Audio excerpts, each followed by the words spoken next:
Good morning मित्रांनो. आज आपण अलंकार हा मराठी व्याकरणातला चॅप्टर बघणार आहोत. अलंकार म्हणजे काय मित्रांनो?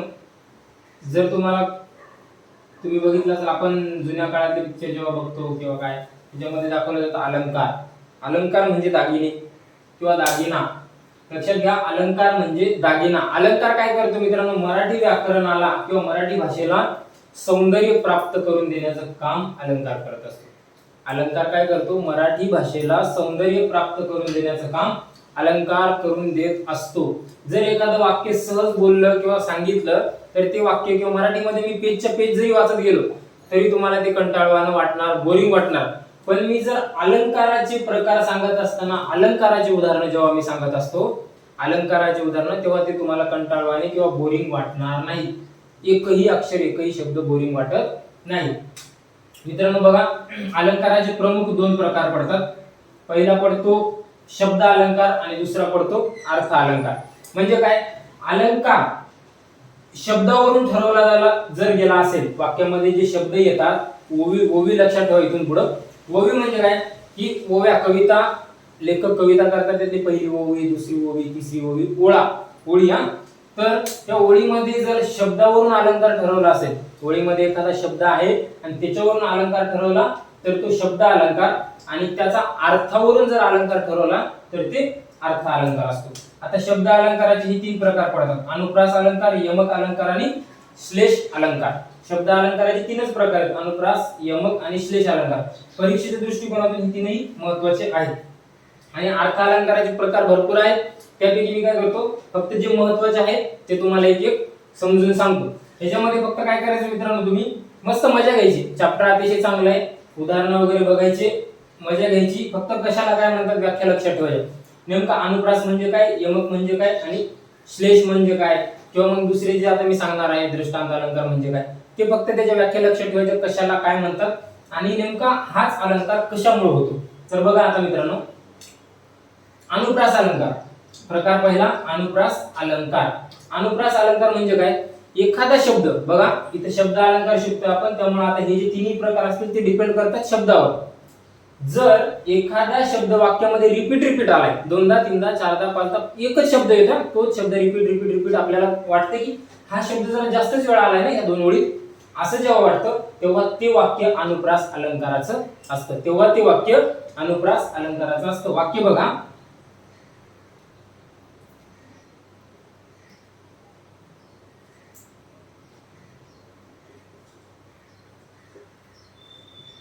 जर मी हे वाक्य घेतलं, बालिश बहु बायकांत बडबडला. बालिश बहु बायकांत बडबडला. इथं बघा, बलिश, बालिश ब ब ब ब. मला सांगा, ब या शब्दाची पुनरावृत्ती झाली का? एकदा, दोनदा, तीनदा, चारदा, पाचदा. एकाच ओळीमध्ये 5 वेळा ब हे अक्षर आलं, ब हा शब्द आला, त्यामुळं इथे तो अनुप्रास अलंकार ठरतो. एकच शब्द वाक्यामध्ये एकापेक्षा जास्त वेळा जर येत असेल, दोनदा, तीनदा, चारदा, पाचदा, तर अशा प्रकारचे सगळे उदाहरण हे अनुप्रास अलंकाराचे असतात. जसं की बालिश बहु बायकांत बडबडला. त्यानंतर दुसरं आपण असं म्हणू शकतो, देवा दीन दयाळा दूर द्रुत दास दुःख दूर दौडी शांती समजते. हे एक उदाहरण, त्याच्यामध्ये द ची पुनरावृत्ती आहे. त्यानंतर आज गोकुळात रंग खेळतो हरी, राधिके जरा जपून जा तुझ्या घरी. ज ची पुनरावृत्ती, जपून जा तुझ्या घरी. याच्यामध्ये ज हा शब्द आहे तो रिपीट झालाय. अशा प्रकारे एकच शब्द जर रिपीट होत असेल तर यांचे सगळे उदाहरणे अनुप्रास अलंकाराचे असतात. आता पुढचा प्रकार यमक अलंकार. यमक हा मला वाटते प्रत्येकाला माहीतच असेल. यमक म्हणजे काय? कवितेमध्ये यमक जुळलं म्हणजे शेवटचा शब्द पहिल्या ओळीचा शेवटचा, दुसऱ्या ओळीचा शेवटचा शब्द यांच्यामध्ये काहीतरी साधर्म्य असतं, ऐकायला बरं वाटतं. इंग्लिश मध्ये आपण त्याला रायमिंग वर्ड्स म्हणत होतो. रायमिंग म्हणजे यमक. आता यमक अलंकारामध्ये बघा कसं असतं. असं आपण जर एखादं उदाहरण घेतलं की ज्याचे शेवटचे दोन शब्द सारखे असतात, जसं काय, सुसंगती सदा घडो सुजन वाक्य कानी पडो. सुसंगती सदा घडो सुजन वाक्य कानी पडो. आता घडो आणि पडो हे दोन काय झाले? सारखे वाटतात ना, ऐकायला बरं वाटते. घडो, पडो, रडो, मडो यांसारखे असे यमक या ठिकाणी यमक जुळतो. आपण म्हणतो यमक जुळते, कविता तू मस्त केली. गाण्यामध्ये पण यमक जुळतो. किंवा मग असं म्हणू शकतो आपण, राम कृष्ण हरी, बस झालं, जा आता तुझ्या घरी. मित्रामध्ये हसता हसता काय म्हणतो, एखादा म्हणतो रामकृष्ण हरी, हा बस झालं, जा तुझ्या घरी. म्हणजे यमक जुळवतो आपण. हरी घरी, घडो पडो यांसारखे जे वाक्य असतात ज्याच्यामध्ये शेवटी यमक जुळलाय असं दिसतं, ते सगळे यमक अलंकाराचा प्रकार आहे. त्याची दुसरी उदाहरण बघा. मना सज्जना भक्ती पंथीची जावे, मना सज्जना भक्ती पंथीची जावे, तरी श्री हरी पाविजे तो स्वभावे. आलं भक्तीची पावे आणि शेवटी स्वभावे, पावे स्वभावे आलं, व शेवटी यमक जुळला. त्यानंतर कोणी दिला जिव्हाळा कोणास ताप झाला, कोणी दिला जिव्हाळा कोणास ताप झाला, हसले दुरून कोणी जवळून वार केला. कुणी बघा त्याच्यामध्ये पण कुणी दिला जिव्हाळा कोणास ताप झाला, हसले दुरून कोणी जवळून वार केला. ताप झाला, वार केला, झाला केला, जुळला यमक. जिथे जिथे यमक जुळतो ती सगळे यमक अलंकाराचे प्रकार आहेत. त्यानंतर बघा आता पुढचा श्लेष अलंकार. श्लेष अलंकार, श्लेष अलंकारामध्ये काय असतं मित्रांनो, शब्द एकच असतो पण तो दोन अर्थाने वापरला जातो. आपण मित्रामध्ये कसं डबल मिनिंग बोलणं असतं, बोलतं साधं सरळ बोलणारा, पण ऐकणाऱ्याला त्याचा दुसरा अर्थ कळतो. तसे जे एका अर्थाचे म्हणजे एकच शब्द पण त्याचे दोन अर्थ निघतात, तसे जे शब्द असतात जर ते शब्द या वाक्यामध्ये आले तर ते श्लेष अलंकार असतात.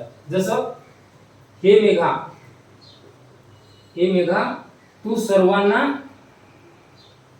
जीवन देतोस, हे मेघा तू सर्वांना जीवन देतोस. मेघा म्हणजे काय, ढग. आपण ढगांना म्हणतो हे मेघा तू सर्वांना जीवन देतोस. आता तुम्ही विचार केला तर आपल्याला ढग जीवन कसं काय देतात, ढग जीवन देत नाही, ढग आपल्याला पाणी देतात. जीवन म्हणजेच पाणी, जीवन म्हणजेच पाणी. हे मेघा तू सर्वांना जीवन देतो म्हणजेच हे मेघा तू सर्वांना पाणी देतोस. या ठिकाणी जीवन हा शब्द दोन अर्थाने आलाय, जीवन हा शब्द दोन अर्थाने आलाय. जीवन म्हणजे जीव आणि जीवन म्हणजे पाणी असा शब्द वाक्यामध्ये आला की जो दुहेरी अर्थाने आलाय, दोन अर्थ आहेत त्या शब्दाचे. अशा प्रकारचे सगळे उदाहरण श्लेष अलंकारामध्ये येतात. अजून उदाहरण बघा श्लेष अलंकाराचे. आपण असं म्हणू शकतो श्रीकृष्ण नवरा. बघा एक मिनिट,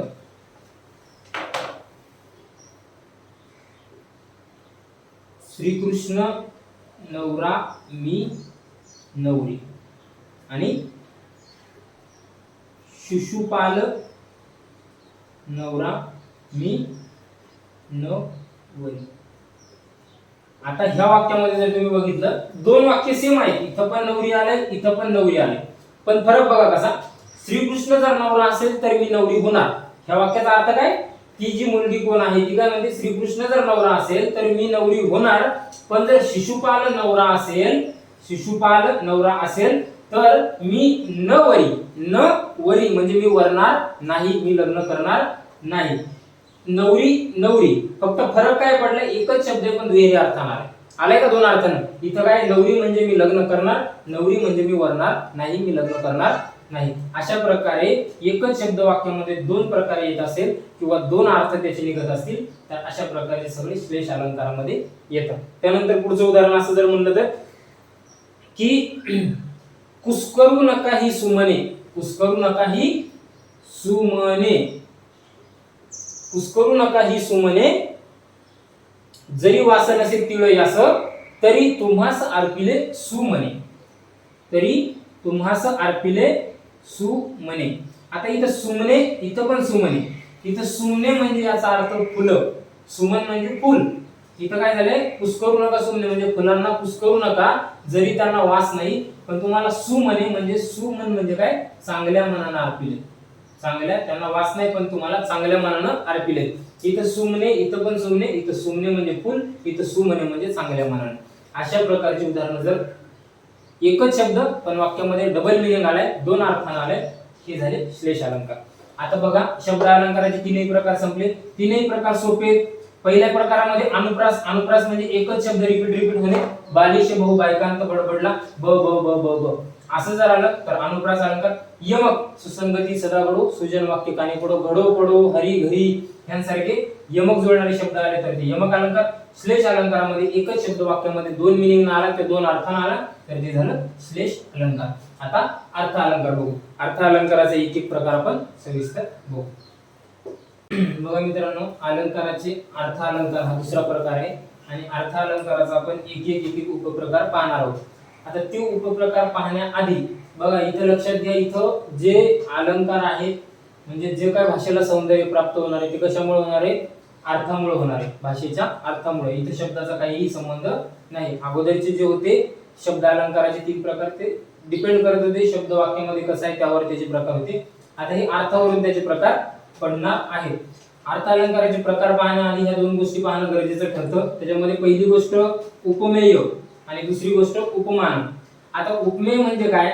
जी मूळची गोष्ट आहे, आपण जेव्हा 2 गोष्टीचं कंपॅरिझन करतोय असं समजा. आता मी असं जर म्हणत असेल की राजू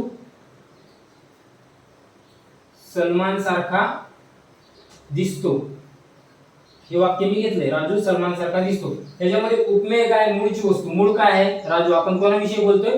राजू विषयी बोलतोय. आणि उपमान म्हणजे काय? गुणाने मोठी किंवा अधिक. आता राजूची कंपॅरिझन आपण कशासाठी करतोय की सलमान सारख्या ऍक्टिंग किंवा बॉडी. मग राजूची बॉडी आपण सलमान सोबत कंपेअर करतोय म्हणजे सलमान गुणानं मोठा आहे, चांगला आहे, म्हणून हे झालं उपमेय.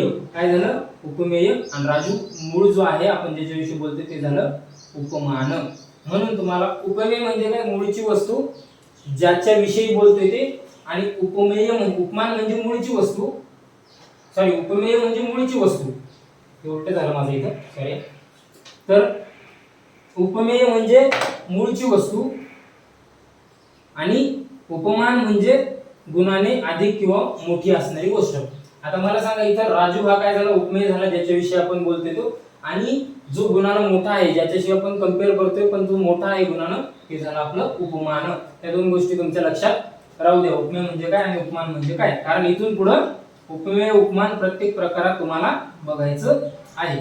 आता शब्द अलंकारामध्ये अर्थ अलंकारामध्ये पहिला प्रकार आपण बघू. पहिला प्रकार घेऊ आपण उपमा अलंकार. नंबर 1 उपमा अलंकार. आता मला सांगा मित्रांनो, उपमा म्हणजे काय? कंपॅरिझन, दोघांचं कंपेअर करणं. जेव्हा 2 वस्तूंमध्ये साधर्म्य किंवा 2 वस्तूंमध्ये याची उपमा त्याला, त्याची उपमा ह्याला द्यायची असते, अशा प्रकारचं जर वाक्य आला, अशा प्रकारची ओळ किंवा ओवी आली तर ते उपमा अलंकाराचं उदाहरण असतं. जसं की उदाहरण मी असं घेते, तेथे वाहत असेल, तेथे वाहत असेल दुधासारखी नदी, दुधासारखी नदी. आता मला सांगा, नदीला कशाची उपमा दिली? दुधाची उपमा दिली. कशाची उपमा दिली? दुधाची. दुधासारखी नदीला उपमा दिली दुधाची. अशा प्रकारे ह्याची उपमा त्याला, त्याची उपमा ह्याला, ह्यांसारखं जर वाक्य आलं किंवा ह्यांसारखी ओळ किंवा ओवी आली तर ते उपमा अलंकार असतं. पुढचं उदाहरण बघा उपमा अलंकाराचं. मुंबईची घरे, मुंबईची घरे मात्र लहान कबुतरांच्या खुराड्यासारखी. मुंबईची घरे लहान कबुतरांच्या खुराड्यासारखी. आता मुंबईची घरे आणि कबुतराचा खुराडा कशाची कंपेअर केले? कबुतराच्या खुराड्याशी. कबुतराची खुराडे, मुंबईची घर, मुंबईची घर, कबुतराची खुराडे. दूध, नदी, नदी, दूध. असं एकमेकांशी कंपेअर किंवा ह्याची उपमा त्याला, त्याची उपमा याला दिली जाते. अशा प्रकारचे वाक्य हे उपमा अलंकारामध्ये येतात. तोंडी उदाहरण बघू उपमा अलंकाराचे अजून. आभाळागत माया तुझी आम्हावर राहू दे. आभाळागत माया तुझी आम्हावरी राहू दे. माया आणि आभाळ. आभाळाची कशासाठी केली? आभाळाची माया. आभाळ आणि माया या दोघांचे एकमेकांशी कंपेअर केलं म्हणजे मोठी पूर्णता झाकून घेणारी माया म्हणजे आभाळागत माया. त्यानंतर जर बघितलं तर सावळा रंग तुझा पावसाळी नभापरी. सावळा रंग तुझा पावसाळी नभापरी. सावळ्या रंगाची तुलना किंवा सावळ्या रंगाची उपमा कशाला दिली? जे पावसाळ्यामध्ये ढग येतात ना, काळे काळे ढग, त्या नभ म्हणजे ढग, ढगासोबत त्याची उपमा किंवा त्या काळ्या ढगाची उपमा त्याच्या सावळ्या रंगाला किंवा त्याच्या सावळ्या रंगाची उपमा त्या काळ्या ढगाला दिलेली आहे. अशा प्रकारे जे उदाहरणे येतात ते उपमा अलंकाराचे उदाहरण असतात. हा झाला प्रकार 1. आता बघू प्रकार 2. प्रकार 2 येतो त्याच्यामध्ये उत्प्रेक्षा अलंकार. नंबर 2 उत्प्रेक्षा अलंकार. ह्याच्यामध्ये फक्त मित्रांनो आहे ना, सुरुवातीचे 2-4 प्रकार फक्त कंपॅरिझन मध्ये आहेत, त्यामुळे मी तुम्हाला सविस्तर समजून सांगतो, फक्त लक्ष द्या. उत्प्रेक्षा अलंकार. आता उत्प्रेक्षा अलंकार म्हणजे काय असतं? उपमेय हे जणू उपमानच आहे. उपमेय हे जणू उपमानच आहे म्हणजे काय? मी अगोदर सांगितलं राजू आणि सलमान ही उदाहरण मी तुम्हाला दिलं होतं. याचा अर्थ याच्यामध्ये काय दाखवलं होतं, पहिल्या वाक्यात काय होतं, उपमा अलंकार राजू सलमान सारखा दिसतो. याचा अर्थ काय, राजूला सलमानची उपमा दिली होती आपण.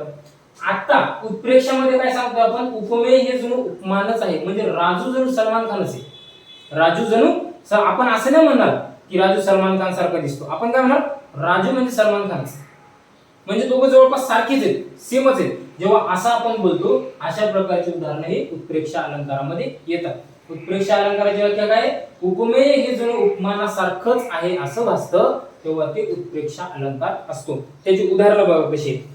हा आंबा जणू साखरच, हा आंबा जणू साखरच. आता मला सांगा ह्या वाक्यामध्ये उपमेय काय आहे, आंबा, कारण मूळ वस्तू ज्याच्याविषयी आपण बोलतोय आंब्याविषयी, आपण आंब्याचं कौतुक करतो म्हणून उपमेय काय झालं, मूळची वस्तू आपला आंबा. साखर हे काय झालं, गुणाने अधिक, म्हणजे काय आंब्यापेक्षा पुढे साखर असतेच, पण आपण या ठिकाणी आपण म्हणतो का हा आंबा साखरेसारखा आहे, ते झालं उपमा. जर आपण आंब्याला साखरेची उपमा दिली, आपण काय म्हणतोय हा आंबा जणू काय साखरच, म्हणजे आपण एकरूप दाखवतो, दोघांना सारखं दाखवते. उपमेय हे जणू उपमानासारखंच आहे असं दाखवतो तेव्हा तिथे उत्प्रेक्षा अलंकार होतो. समजलं, हा आंबा जणू साखरच. पुढचं उदाहरण जर मी घेतलं, त्याचे अक्षर जणू काय मोतीच, त्याचे अक्षर जणू काय मोतीच, त्याचे अक्षर मोत्यासारखे आहे हे झालं उपमा, त्याचा अक्षर जणू काय मोतीच हे झालं उत्प्रेक्षा. समजलं, ही गोष्ट म्हणजे तीच हे झालं उत्प्रेक्षा, ही गोष्ट ह्याच्यासारखी ते झालं उपमा. हा त्यामधला फरक आहे. त्यानंतर पुढचा प्रकार बघा, अलंकाराचा तिसरा प्रकार बघा, आपुनहुती अलंकार. तिसरा आपुनहुती अलंकार. ह्याच्यामध्ये काय असतं मित्रांनो, पहिला आपण बघितलं उपमा दिली जाते ह्याच्यासारखा तो, दुसऱ्यामध्ये आपण असं बघितलं की हा जणू हाच, आणि तिसऱ्यामध्ये काय असतं माहिती का, हा हात लपवायचा आणि हा दाखवायचा. बघा, हा हात लपवायचा आणि हा दाखवायचा, म्हणजे काय, उपमेय लपवलं जातं आणि उपमान दाखवलं जातं, किंवा उपमान लपवलं जातं आणि उपमेय दाखवलं जातं. उदाहरणार्थ बघा, उपमेय लपून ते उपमानच आहे असं दर्शवलं जातं. म्हणजे काय, राजू हा राजू नाही, राजू सलमान सारखा दिसतो हे झालं उपमा, राजू जणू सलमानच हे झालं उत्प्रेक्षा, आणि आपुनहुती म्हणजे हा राजू नाही हा सलमान आहे, हा राजू नाही हा सलमान आहे. म्हणजे आपण डायरेक्ट काय केलं, या ठिकाणी राजूला लपवलंय, राजू डायरेक्ट नाहीच म्हणून सांगितले आणि त्याला डायरेक्ट सलमान म्हणून डिक्लेअर केले. काय केले, हा राजू नाही हा सलमानच आहे असं म्हणलंय आपण. फरक समजते तुम्हाला, पहिल्या वाक्यामध्ये राजू सलमान सारखा दिसतो ते झालं उपमा दिली त्याला सलमानची. दुसऱ्या वाक्यामध्ये आपण काय करतो, राजू म्हणजे सलमानच, आपण दोघांना एकरूप दाखवते आणि ते झालं उत्प्रेक्षा अलंकार. आणि आपुनहुती अलंकारामध्ये आपण काय म्हणतो, हा राजू नाही हा सलमानच आहे, म्हणजे आपण राजूला लपून डायरेक्ट सलमान दाखवते. आलं लक्षात, राजूला लपून डायरेक्ट सलमान दाखवते, ते झालं आपुनहुती अलंकार. त्याची उदाहरणं बघा कशी, हा आंबा नाही ही साखर आहे, हा आंबा नाही ही साखर आहे, हा राजू नाही हा सलमान आहे. त्यानंतर कवितेमध्ये असे येतात, ओठ कशाचे देठची फुलले परिजातकाची, ओठ कशाचे देठची फुलले परिजातकाची, ओठाची आणि त्या परिजातकाची जे देठ आहेत त्या दोघांचं कंपॅरिझन चालू आहे, पण ओठांना डायरेक्ट नाही म्हणून सांगितलं, हे ओठ नाही तर परिजातकाचे देठ आहेत. ह्यांसारखी जी उदाहरणे येतात ते आपुनहुती अलंकारामध्ये येतात. पुढचा प्रकार बघा, अनन्वय अलंकार. अनन्वय अलंकार. आता मित्रांनो, अनन्वय अलंकार म्हणजे काय,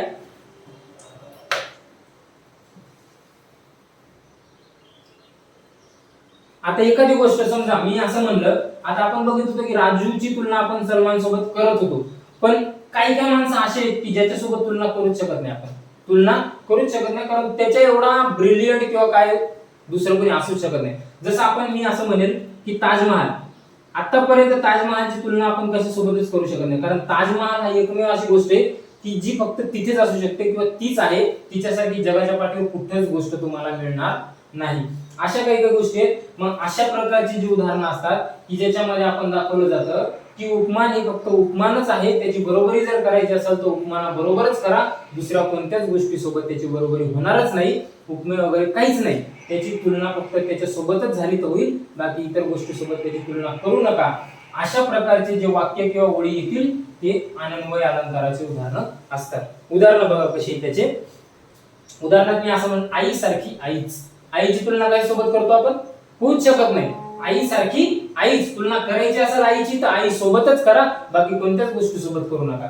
त्यानंतर उदाहरण दुसरं, झाले बहु होतीलही बहु, झाले बहु होतीलही बहु, आहेतही बहु, परंतु या सम हा। अर्जुनाची हे जे वाक्य बोललंय कवीनं हे अर्जुनासाठी वापरलेलं आहे की झाले बहु, आहेत बहु आणि होतीलही बहु, पण या सम हा अर्जुनासारखा अर्जुनच आहे, नाही ह्याच्या पाठी कोणी झाले नाही ह्याच्या नंतर कोणी होईल, अर्जुन हा अर्जुनासारखाच आहे। अशा प्रकारचे जे वाक्य येतात की बाबा एखाद्या गोष्टीची तुलना त्याला सोडून दुसऱ्या कोणत्याच गोष्टीसोबत करूच शकत नाही आपण, अशा प्रकारचे सर्व उदाहरणे ओवी कविता ह्या अनन्वय अलंकारामध्ये येतात। त्यानंतर पुढचा प्रकार बघा, पाचवा प्रकार रूपक अलंकार। प्रकार नंबर 5 रूपक अलंकार। आता मला सांगा रूपक अलंकार म्हणजे काय? एकरूप। रूपक म्हणजे एकरूप, सारखा, सारखा किंवा समान। आता बघा उपमेय आणि उपमान ह्याच्यामध्ये भेद नाही, उपमेय आणि उपमान ह्याच्यामध्ये भेद नाही असं दाखवलं जातं। आपल्याला असं सांगितलं जातं की बाबा मी मगाशी सांगितलं की राजू सलमान सारखा दिसतो, ह्याच्यामध्ये आपण फक्त काय केले, दोघांमध्ये काहीतरी साम्य दाखवले, जसं बॉडी दाखवली असेल। एकच गोष्ट कोणती ना कोणती, एक किंवा दोन गोष्टी फार पडतात। हेअरस्टाईल असेल सलमान सारखी हेअरस्टाईल असेल किंवा सलमान सारखी बॉडी असेल, ह्या गोष्टीवरून आपण काय करतो, त्याची तुलना करतो। ते झालं आपल्या ह्याच्यामध्ये। त्यानंतर आपण काय बघितलं होतं, पहिल्या प्रकारामध्ये आपण बघितलं की उपमा अलंकारामध्ये आपण फक्त काय करतो, कोणत्या ना कोणत्या एका बॉडी पार्टवरून आपण त्याची तुलना करत असतो। त्यानंतर उत्प्रेक्ष अलंकारामध्ये आपण काय दाखवलं होतं की उपमेय हे जणू उपमानच आहे, राजू हा जणू सलमानच आहे, म्हणजे जवळपास आपण साधर्म्य दाखवलं होतं। त्यानंतर आपुनोतीमध्ये आपण काय केलं होतं, डायरेक्ट सलमानला राजूला लपवलं आणि सलमानच दाखवला की राजूने हा सलमानच आहे, म्हणजे त्याच्यामध्ये आपण काय केलो 90% पर्यंत आपण राजू सलमानला सेम दाखवलाय।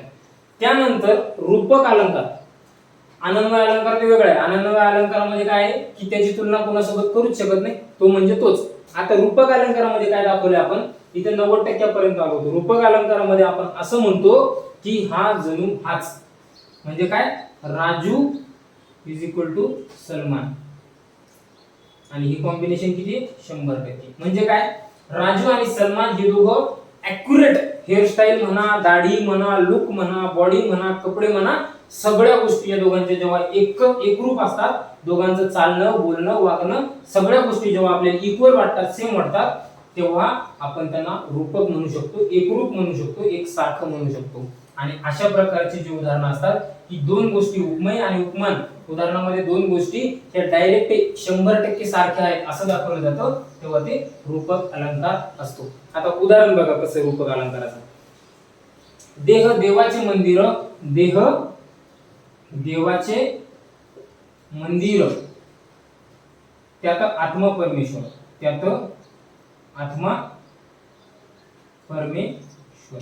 मला सांगा देह, देह म्हणजे शरीर, शरीराला काय उपमा दिली, देवाचं मंदिर, म्हणजे देह आणि देवाचं मंदिर हे दोघेही एक आहेत, सेम आहेत, काहीच फरक नाही। आणि जसा मंदिरामध्ये देव असतो तसा शरीरामध्ये आत्मा हा देव असतो। आत्मा आणि परमेश्वर या दोघांना एक दाखवलंय, देह आणि मंदिर या दोघांना एक दाखवले। 100% शरीर म्हणजे 100% मंदिर होय, आणि आत्मा म्हणजे 100% देव होय, हे दोघांना एकरूप दाखवलंय। अशा प्रकारची जी उदाहरणं असतात की जे उपमेय आणि उपमानांना 100% एकरूप दाखवतं, ते सगळे उदाहरण रूपक अलंकाराचे असतात। अजून उदाहरणं जर घेतली तर बघा त्याची कशी येतील।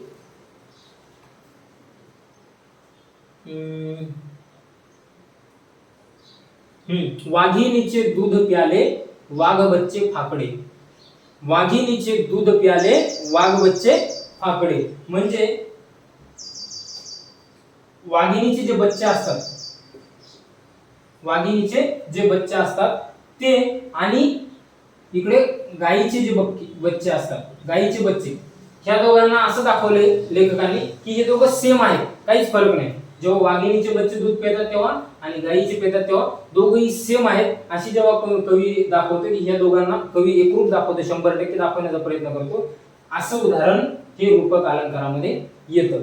आता पुढचा प्रकार बघा अलंकारामध्ये. आता तुम्हाला एक 5 प्रकार जे झालेत त्या 5 प्रकारावरून तुम्हाला अजून सोपं करून सांगतो मी उदाहरण कसे.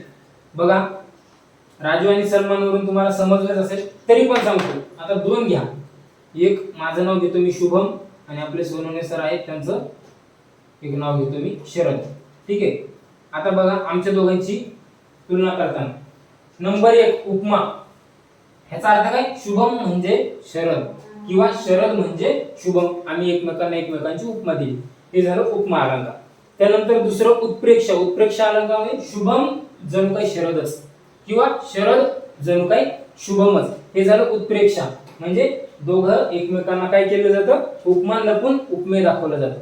एकाला लपवायचं दुसऱ्याला. त्यानंतर आपुनउती. आपुनउती म्हणजे काय? हा शरद नाही, हा शुभमच आहे.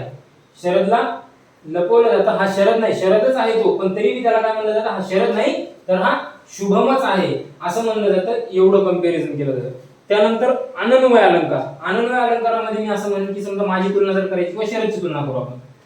शरद हा शरदच आहे, त्याची तुलना कोणासोबतच होऊ शकत नाही. शरद म्हणजे शरद, शरद सारखा शरद, त्याच्यासारखा तोच असं आपण म्हणू शकतो. त्यानंतर रूपक अलंकार. रूपक अलंकार मध्ये आम्ही दोघं पण जवळपास 100% सेम आहोत. आमचं वागणं, चालणं, बोलणं, दिसणं, हसणं सगळ्या गोष्टी जेव्हा आमचे एकरूप असतात तेव्हा ते रूपक अलंकार असतात.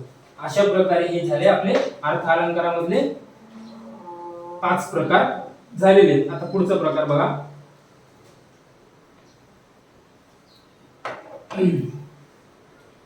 पुढचा प्रकार अतिशोक्ती अलंकार. 6 नंबरचा प्रकार अतिशोक्ती. आता अतिशोक्ती म्हणजे तुम्हाला हे वाक्य ऐकायला बरोबर लक्षात आलं असेल. अतिशोक्ती म्हणजे काय? ऍडव्हान्स, वाढीव. आपण जेव्हा मित्रांमध्ये बसतो प्रत्येकाचा एक तरी असा मित्र असतो की जो एवढ्या अफाट वाढून गोष्टी सांगतो, एवढं फेकतो की ती गोष्ट आपल्याला अशक्य डायरेक्ट वाटते. जसं तुम्ही बघितलं असेल इंस्टाला वगैरे असे काही व्हिडिओ येतात. समजा तुम्ही मित्रांमध्ये बसले आणि तुमचा मित्र अचानक तुम्हाला काय म्हणतो, अरे मला रात्री कटरीना कैफचा फोन आला होता आणि मग ती मला फोनवर बोलली की मी विकी कौशल सोबत आता डिवोर्स घेणार आहे, तू माझ्यासोबत लग्न करणार. आणि मग मी तिला म्हणलो की नाही आमच्या घरी असं चालत नाही, मी कधी त्यासोबत लग्न करणार नाही, आणि मी तिचा फोन कट केला. तुम्ही काय म्हणणार? अरे जरा साजेल असं तरी बोल, एवढं पण फेक तू, पण एवढं थोडं तुला शोभल असं तरी, तुझ्या पर्सनॅलिटीला सूट होईल, तुझ्या लेवलला सूट होईल, एवढं तरी फेक. तू किती फेकतोय? किंवा मग एखादा मित्र म्हणतो आमच्या घरी आमच्या शेतात विमानतळ बनवले माझ्या बापाने. म्हणजे एवढी अफाट अतिशोक्ती केलेली असते की डायरेक्ट प्रमाणाच्या बाहेर सरळ कळून येते की हे खोटं आहे. सरळ कळून येते की हे खोटं आहे, हे फेकलेलं आहे, हे आगाव काहीतरी बढाक्या मारलेल्या आहेत. अशा प्रकारचे जे वाक्य येतात, ओव्या येतात, ओळी येतात, ते सगळे अतिशोक्ती अलंकाराची उदाहरणे असतात. जे हद्दीपेक्षा जास्त फेकलंय असं सरळ वाचल्याबरोबर कळतं. त्याचे उदाहरण बघा.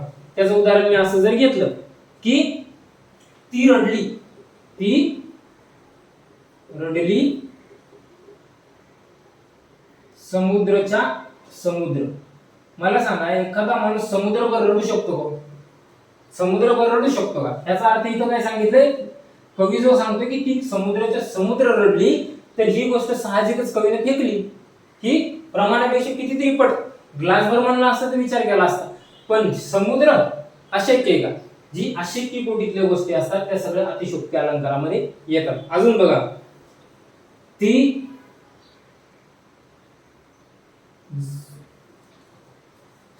तिचे पाय बघा, तिचे पाय असे भासतात, तिचे पाय असे भासतात जणू हवेवर नाचतात. तिचे पाय असे भासतात जणू हवेवर नाचतात. मला सांगा एखादा माणूस हवेवर नाचू शकतो का? इथं लेखकानं अतिशोक्ती केली. तो काय म्हणला? तुझे पाय असे दिसतात जेव्हा तू चालते तेव्हा असं वाटतं की तो हवेवर चालायला लागलेला आहे.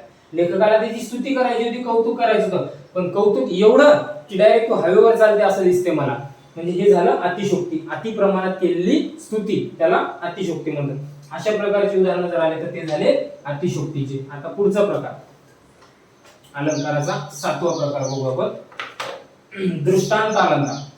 याच्यावर परीक्षेला आतापर्यंत भरपूर वेळा प्रश्न आले. दृष्टांत अलंकार.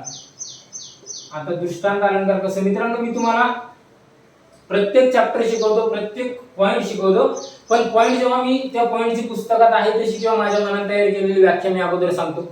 व्याख्या सांगितल्याच्या नंतर तुमच्या लगेच लक्षात येत नाही आणि तुम्हाला पूर्ण समजावं किंवा व्यवस्थित समजावं म्हणून मी काय करतो, व्याख्या सांगितल्यानंतर त्यासोबत एक उदाहरण देतो. काय देतो? उदाहरण देतो. आणि उदाहरण दिल्याच्या नंतर तुम्हाला ते व्यवस्थित समजतं. तर दृष्टांत अलंकारामध्ये पण तसंच आहे.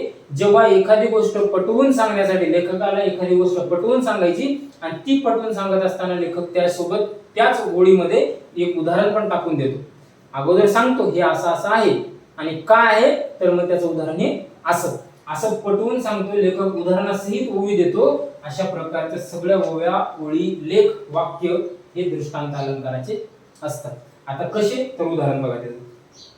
त्याचं उदाहरण असं आहे की लहानपण देगा देवा. लहानपण देगा देवा मुंगी साखरेचा रवा, ऐरावत रत्न थोर त्याशी अंकुशाचा मारा.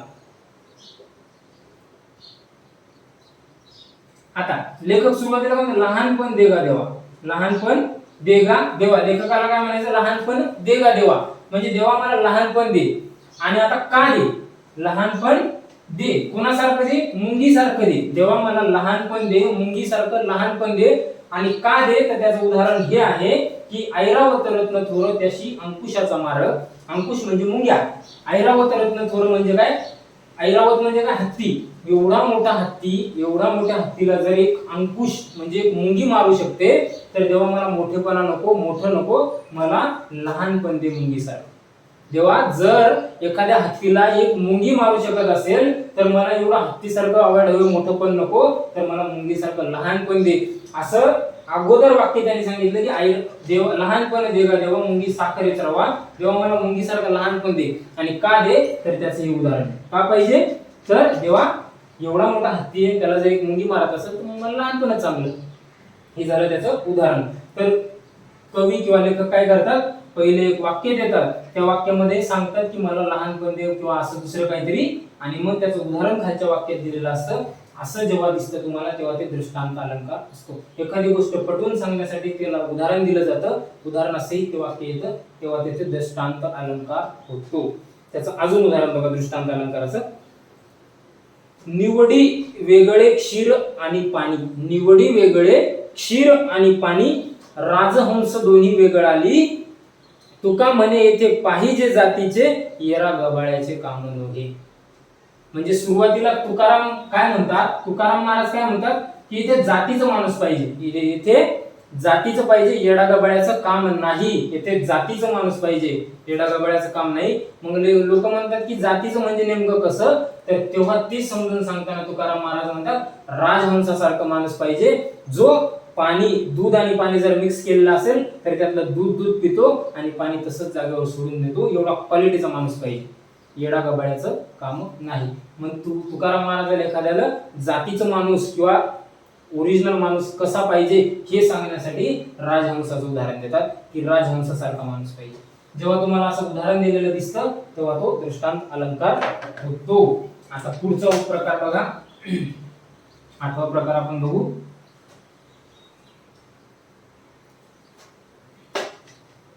पुढचा प्रकार विरोधाभास अलंकार. 8वा प्रकार विरोधाभास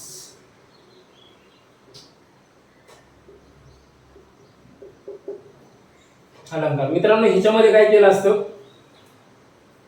बघायला गेलं, वाक्य जर बघायला गेलं ना तर आपल्याला वरकरणी विरोध दिसतो. वरकरणी म्हणजे काय, वरून वरून जेव्हा आपण वाक्य अर्धवट वाचतो तेव्हा आपल्याला वाटतं की ह्याच्यामध्ये काहीतरी विरोध दाखवलाय, विरोध दाखवलाय, मनासारखं वाक्य नाही. आणि पुढचं वाक्य जेव्हा आपण वाचतो तेव्हा समजते की अरे ह्याच्यामध्ये विरोध नाही, आपल्याला भास झालाय. ह्याच्यामध्ये विरोध नाही, आपल्याला भास झालाय, म्हणजेच विरोधाभास. याच्यामध्ये सुरुवातीला वाटतं की विरोध दाखवलाय, नंतर लक्षात येईल अरे विरोध नाहीये, ऍक्च्युली याच्यामध्ये आपल्याला विरोध असल्याचा भास झालाय, म्हणून या ठिकाणी तो विरोधाभास अलंकार होतो. अशी उदाहरणे जे येतात की ज्याच्यामध्ये पहिल्या वाक्यामध्ये आपल्याला विरोध दाखवला असं वाटतं आणि दुसरं वाक्य किंवा वाक्य पूर्ण वाचतं तेव्हा लक्षात येतं की अरे विरोध तर नाही, ऍक्च्युली ह्याच्यामध्ये आपल्याला तसा भास झाला पहिल्या वाक्यावरून, पण ऍक्च्युली ते विरोध नाहीये. अशी सगळी उदाहरणं विरोधाभास अलंकाराचे असतात. ते कसे बघा विरोधाभासचे, जरी आंधळी मी, जरी आंधळी मी, इथपर्यंत जर वाचलं तर आपल्याला वाटतं की हे विरोध दाखवलाय, आंधळी आहे मुलगी, विरोध दाखवलाय.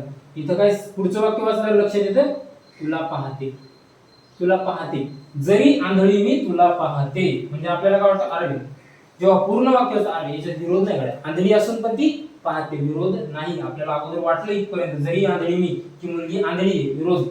पण जेव्हा आपण पुढे पाहतो तुला पाहते आहे की आंधळ्या डोळ्याने पण पाहते, म्हणजे इथं विरोध नाही, आपल्याला ऍक्च्युअली इथं भास झालाय. त्यानंतर दुसरं बघा, मरणात खरोखर जग जगते, मरणात खरोखर जग जगते. मरणात हे शब्द बघितलं पाहिजे आपल्याला, मरण अरे इथं काहीतरी विरोध आहे, विरोध आहे, नकार आहे, असा न आवडीचे शब्द आहे. आणि नंतर जेव्हा आपण खरोखर जग जगते मग लक्षात येते अरे खरं मरण्यासाठी जग जगतं. सुरुवातीपासून शेवटपर्यंत आपण फक्त मरण्याची वाट पाहतो आणि मरण्यासाठी जगतो आपण, म्हणून मरणात खरोखर जग जगते हे विरोधाभास अलंकार. त्यानंतर जर पुढचं उदाहरण बघितलं तर, मऊ मेनाहून आम्ही विष्णुदास, मऊ मेनाहून आम्ही विष्णुदास. म्हणजे काय, विष्णुदास हे मेनाहून पण मऊ आहे. हे बघितल्यावर आपल्याकडे काय फायदा, मग मेनाहून मऊ आहे तुम्ही, तुमचा काय फायदा. पण पुढे काय म्हणतात ते, कठीण वज्रास भेदू ऐसे, कठीण वज्रास भेदू ऐसे. म्हणजे आम्ही जरी मेनाहून मऊ असलो तरी आम्ही प्रसंगी कठीण वज्र जरी आला, कठीण हत्यार जरी आलं तरी त्याला भेदून टाकू. म्हणून पहिल्या वाक्यात असं वाटतं की ह्याच्यामध्ये काहीतरी कमीपणा दिसतोय, विरोध दिसतोय, आणि पूर्ण वाक्य वाचल्यावर लक्षात अरे ह्याच्यात विरोध नाही, आपल्याला भास झाला. ह्यांसारखे जे वाक्य येतात ते विरोधाभास अलंकाराचे वाक्य असतात. आता पुढचा प्रकार बघा अलंकाराचा, चेतना गुणोक्ती. 9 चेतना गुणोक्ती अलंकार. चेतना गुणोक्ती अलंकार, चेतना म्हणजे काय मित्रांनो, चेतना म्हणजे काय, आपल्या शरीरामध्ये जर मी चिमटा घेतला तर चिमटा घेतल्या स्किन वरून इथून मेंदूला एक इंडिकेशन जातं, म्हणजे चेतना जाते की बाबा तुझ्या या ठिकाणी मुंगी चावते किंवा इथं काहीतरी होते, मग हा हात ऑटोमॅटिक इथे येतो आणि आपण मुंगी असली की असं झटकतो. ह्याचा अर्थ काय, इथून इथपर्यंत चेतना जाणे म्हणजे काय, थोडक्यात सजीवपणा, सजीवपणा म्हणजे एकमेकांचे इंडिकेशन. आता बघा व्याख्या काय आहे, निर्जीव किंवा मानवकृत काल्पनिक, निर्जीव किंवा मानवाने जे कल्पनेतून बनवलेले काही भावले बिवले ह्या गोष्टी आहेत, निर्जीव किंवा मानवीकृत काल्पनिक गोष्टी जेव्हा सजीवासारखं कृत्य करतात, जेव्हा सजीवासारखं कृत्य करतात असं लेखकाला दाखवायचं असतं, तेव्हा त्या ठिकाणी चेतना गुणोक्ती अलंकार होतो. चेतना गुणोक्ती अलंकार मध्ये उदाहरण घ्यायचं झालं तुम्ही असं म्हणेल की, असं समजा एक स्टोरी सांगतो मी, आंबा हा फळांचा राजा आहे, राजा असा बसलाय, बाकी मग फणस नारळ हे सगळे बाकीचे फळ त्या सभेत बसलेले आहेत. आणि मग शेख उठून हात वर करून म्हणते की महाराज आम्हाला जरा काश्मीरमध्ये आता एवढे वर्ष झाले आम्ही राहतोय, आम्हाला जरा आता मराठवाड्यात येऊ द्या, महाराष्ट्रात येऊ द्या, तिकडं आमची सोय करा, आम्हाला तसं पोषक वातावरण तिकडे तयार करा. म्हणजे ही जी स्टोरी असं समजा की फळाची बैठक झाली. आता ह्या गोष्टी काल्पनिक आहेत, ऍक्च्युअली ह्या निर्जीव गोष्टी आहेत फळं बिळं, पण ह्यांना आपण असं दाखवतो की सजीवासारखे हालचाल करतात. अशा ठिकाणी जेव्हा एखादी गोष्ट तुम्हाला दिसते किंवा अशी दिसते की निर्जीव गोष्टी सजीव सारख्या करून दाखवल्यात लेखकांनी, ते सगळे चेतना गुणोक्ती अलंकाराची उदाहरणं असतात. उदाहरणार्थ बघा, आपण असं म्हणू शकतो, चाफा बोलेना चाफा चालेना, चाफा खंत करी काही केल्या फुलेना. म्हणजे चाफा रुसून बसलाय, चाफा असं समजा की चाफ्याचं फुल आहे आणि तो काय झालाय, तो थोडासा नाराज आहे आज, आणि म्हणून तो बोलना चालना काय नाही, तो खंत करून बसलाय. त्याला फुल म्हणलं तरी तो फुलानं तो असं मान टाकून मी नाही बोलणार असं म्हणतोय. अशा प्रकारची जी उदाहरणं असतात की ज्याच्यामध्ये चाफा हे निर्जीव झालं ऍक्च्युअली. म्हणजे तसं पाहायला गेलं तर झाड सजीव आहे, पण ती काही बोलतं का, झाड बोलतं का किंवा हालचाल करतं का, त्याला भावना आहेत का. तर जेव्हा आपल्याला त्या वस्तूला भावना देतो आपण, लेखक असं दाखवते की त्याला भावना आहे, भावना असल्यानंतर तो कसा वागेल. एखाद्या चाफ्याचं फुल असं मुरगळून पडतं, मग आपण काय म्हणतो, लेखकाने ते बघितलं, लेखकाच्या लक्षात आलं की अरे हरसून बसलाय.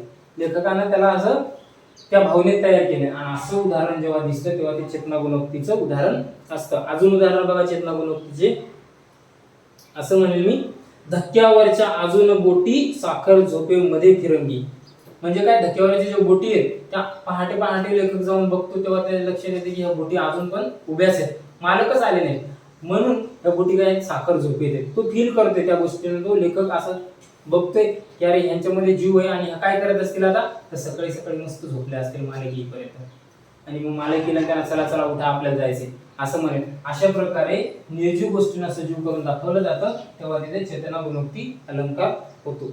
आता पुढचा प्रकार बघू आपण अलंकाराचा. आपण आता अलंकाराच्या अर्थालंकाराचे एकूण 9 प्रकार आतापर्यंत बघितले. 9 प्रकार बघितले. राहिलेले 9च प्रकार आहेत ते आपण बघू. अर्थालंकारामध्ये एकूण 18 प्रकार आहेत, त्यापैकी 9 आपण बघितले. 9 आपण पार्ट 2 मध्ये बघू. सगळे एकत्र म्हणल्यानंतर तुम्ही कन्फ्यूज होणार, त्यामुळे आपण 9 बघितले, राहिलेले 9 पुढच्या प्रकरणामध्ये बघू, म्हणजे सविस्तर तुम्हाला समजेल, पण कन्फ्यूज तुम्ही होणार नाही. आज झालेल्या 9 प्रकरणाचा व्यवस्थित अभ्यास करा. 9 प्रकरणामध्ये काय अडचण असेल तर विचारा. Best of luck.